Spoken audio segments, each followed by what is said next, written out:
একেই সম্ভবত বলে যে পায়ে পা দিয়া ঝগড়া করা অথবা খাজ্জাইয়া কপালে শনি ডেকে আনা। মাত্র জুম্মায় জুম্মায় এক সপ্তাহ হয় নাই ভারত এবং পাকিস্তানের মধ্যে যুদ্ধবিরতি ঘটেছে। আর এই যুদ্ধবিরতির পরেও পাকিস্তানের বিভিন্ন রকম অভিযান সম্পর্কে ভারত প্রশ্ন তুলছে।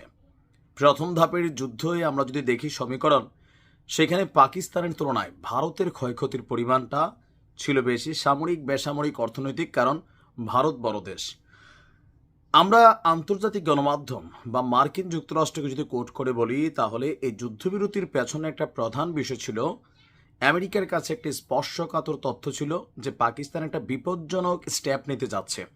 আর এর পরপরই বিষয়টা ভারতকে জানানো হলে সেখান থেকে যুদ্ধবিরতির আলোচনাটা ভারতের পক্ষ থেকে আসে এবং আমেরিকা এটাকে নেগোসিয়েশন করে দুই দেশের মধ্যে যুদ্ধবিরতি ঘটাইল। এখন এর মাঝখানে আজকে ভারত থেকে যে বক্তব্য আসছে সেটা স্পষ্টতই আবারও দুই দেশের মধ্যে যুদ্ধ লাগাবে। তবে পাকিস্তান বলছে এই ধরনের চিন্তা ভাবনা করলে সোজা পরমাণু হামলাই হবে এর মোক্ষম জবাব। হঠাৎ করে ভারতের থেকে কি বক্তব্য আসলো?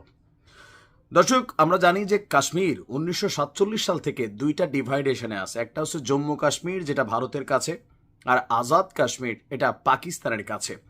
আর এইবারেরও যে যুদ্ধ, এই কাশ্মীরকে ঘিরেই কিন্তু যুদ্ধ। 2025 নিয়ে ভবিষ্যৎবাণী আছে, পরমাণু যুদ্ধে জড়াবে ভারত পাকিস্তান, আর ইস্যু হবে এই কাশ্মীর।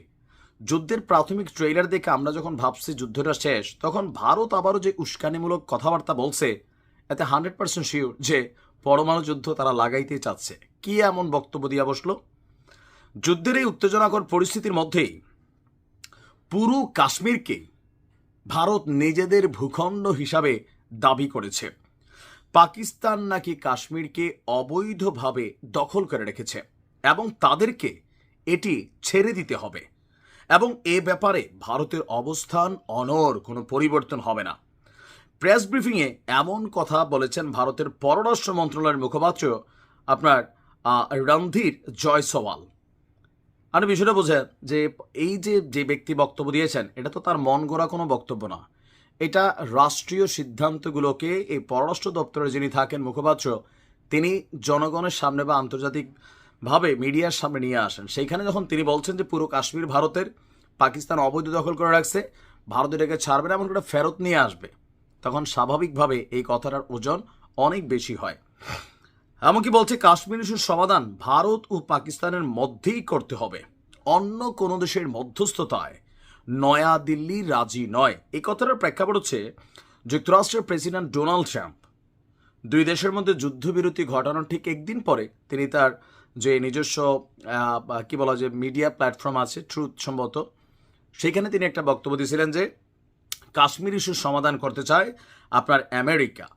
তো সেই বক্তব্যকে ভারতের যেই ডিপ্লোম্যাটিক অ্যান্সার, যে জম্মু কাশ্মীর সমস্যার সমাধান ভারত পাকিস্তানের মধ্যে করার যে দীর্ঘনীতি আমাদের সেটি রয়েছে, সেটি পরিবর্তন হয়নি। মূল বিষয় হলো পাকিস্তানকে ভারতের ভূখণ্ড ছেড়ে দিতে হবে, যেটি তারা অবৈধভাবে দখল করে রেখেছে। পাকিস্তানের নিয়ন্ত্রণে থাকা আজাদ কাশ্মীর, ভারতের নিয়ন্ত্রণে থাকা জম্মু কাশ্মীর আর চীনের নিয়ন্ত্রণে থাকা কাশ্মীরকে আকসাই চীন হিসাবে ডাকা হয়। ভারত পাকিস্তান উভয়ের দাবি যে পুরো কাশ্মীর বেসিক্যালি তাদের, আর ভারতের নিয়ন্ত্রণে কাশ্মীরের যে অংশ, তাদের বক্তব্য পাকিস্তানের কয়েকদিন আগে প্রতিরক্ষা মন্ত্রী খাজা আসিফ বলছিলেন সেখানে 93% মানুষ মুসলিম, তারা পাকিস্তানের সাথে ঢুকতে চায়। আর এই অবস্থার মধ্যে ভারতের এই ধরনের বক্তব্যে পাকিস্তানের অ্যান্সার হচ্ছে, যদি এই ধরনের কোনো সিদ্ধান্ত ভারত নিতেই চায় অথবা কোনো পদক্ষেপ নয়, তাহলে বেদনাদায়ক জবাব দেওয়া হবে। আর সেই বেদনাদায়ক জিনিসটার নাম হচ্ছে পরমাণু। দেখা যাক ভারত মুখেই বলে নাকি কাজেও প্রমাণ করার ট্রাই করে, সময় বলে দিবে।